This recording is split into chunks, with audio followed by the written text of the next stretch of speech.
Here's the question of the day. Do you need to go to college to become a photographer or a videographer? The short answer is no, but the long answer is maybe, but it kind of depends. I know that's a vague answer, but let me just say, I struggled with this question for a really long time. People will tell you yes, and others will scream no. It feels very confusing. And honestly, both are kind of right. College can be amazing. You meet like-minded creatives, get pushed outside your comfort zone, and grow fast because you're surrounded by people who want to grow too.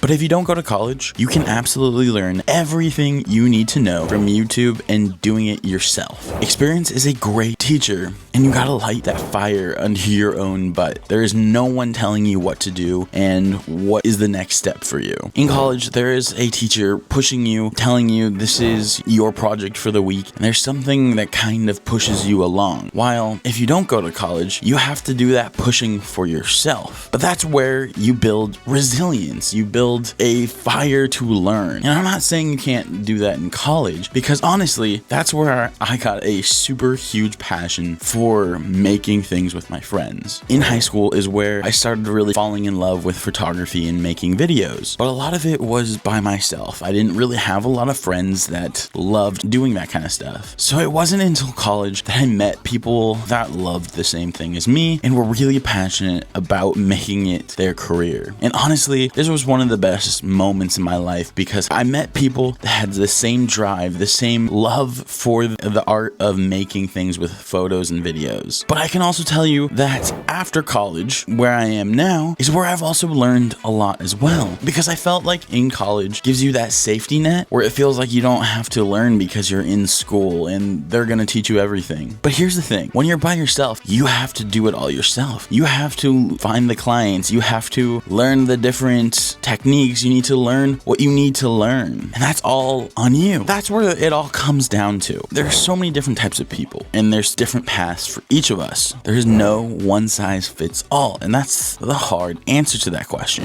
What I recommend is pick a path and own it, and squeeze every ounce of growth out of wherever you choose to go. That's how you learn, and that's how you grow. Don't waste those time. Use every moment, every experience to make yourself a better photographer or videographer. Hopefully that helps. I know it's a vague answer, but please, if you want to see another question of the day, let me know. Peace.